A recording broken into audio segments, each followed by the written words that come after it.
isolating the obliques, the side abs. Some of us know it as our love handles. It's a really hard to work area when you don't know how to properly isolate those muscles. So I'm going to show you 3 exercises that totally isolate the obliques, and you can do them sitting on a floor. You need no equipment, no assistance, you and the floor. You can shred those obliques or trim those love handles, whichever you do. So I'm going to show you the exercises, and then I'm going to go through technique tips to really break down the isolation. So first exercise looks like this. You've seen it before, you've probably done it before. Next exercise looks like this. And the last, you've probably seen in a old school aerobics video, looks like this. So let's break those down, okay? First exercise, hip switches. If you haven't done these before, check out my lower abs video. I'll talk about the setup for doing this exercise and some other points, but for this video, I'm going to jump right into how to isolate the obliques. So you get in your starting position for hip switches, you lift your butt up, you pivot toward the right, up, pivot toward the left. Excuse me. The technique tip for this exercise for isolating the obliques is don't just pivot, crunch your butt up toward your bicep or your shoulder. Probably doesn't look like a whole lot, but you'll know what I mean when you do it. So butt comes up, pivot, and then crunch as far as you can go. Okay? It's kind of a slow motion. You can do these fast as you get comfortable. When you start out, focus on pivoting, but then really crunching as far as you can. Crunch your butt as far toward your shoulder or your bicep as you can. You'll feel it right away. That'll really isolate those obliques. The next exercise we did, feet are on the floor, lay down, arms out. The technique tip to this one, the first tip, have your shoulders and your back flat on the ground.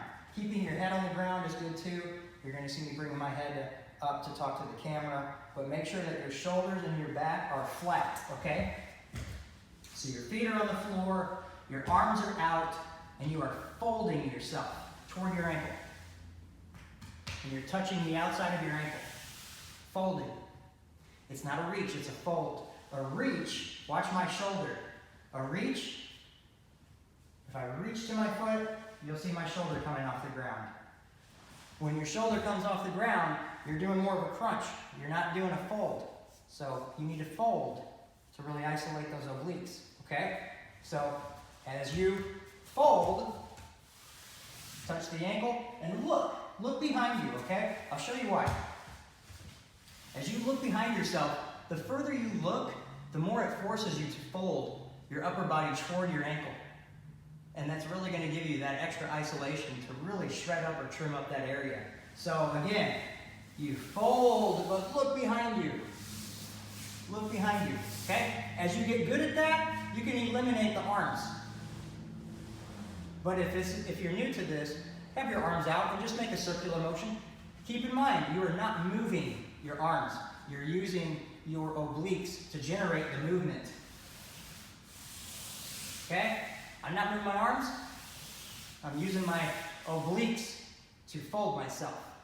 Now, once you get really good at that, if you want to take it even a step further, instead of folding to touch the outside, you can lace. Okay?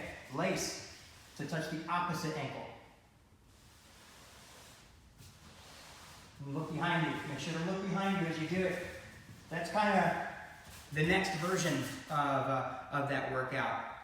Either way, they're going to isolate the heck out of those side abs. So if you're new to it, have your arms out, do the fold with the circle motion. As you get better, you can bring your arms in. You don't have to have them out. And then as you get even better, you can get more range of motion with lacing to touch the opposite ankle.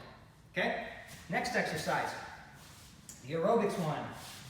So, technique tip number 1 to this, be in a straight line, or at least as straight as possible, okay? So it kind of looks like this. It looks like you're laying down, and then you're just bringing your arm in a straight line with your body. So your bottom arm goes extended out. Your top arm just balances yourself somewhere close to your body. And then it's another fold. Again, side abs, all about the fold. So you're folding your legs upward, okay? You can also add in crunching or folding your upper body toward your feet. Kind of looks like this. When you get up to the top, hold it, then lower yourself. Don't let it drop. It's a big thing with all workouts for that matter when it comes to muscles, but we're talking side abs here. Any ab workout, any side ab workout, make sure you get a good negative. Don't just come up and then let yourself drop. You're only doing half the work. If you want all the results, you gotta do all the work. So fold upward and then lower yourself back down, okay? If you're new to this, you might only get like an inch or so off the ground. It might, don't get discouraged. We all start somewhere. Just keep at it. If you're only getting up a little bit and barely hold it up for a second and it's like you feel like you're doing nothing, do it. Get good reps in, good form. Eventually, you'll get a little further, little further, little further. And then you can start to remove some of the balance to really isolate. It's hard to do and talk at the camera, but you can really isolate those muscles without that added balance. So, those 3 exercises, they will shred your obliques, they will trim those love handles. The key is good form.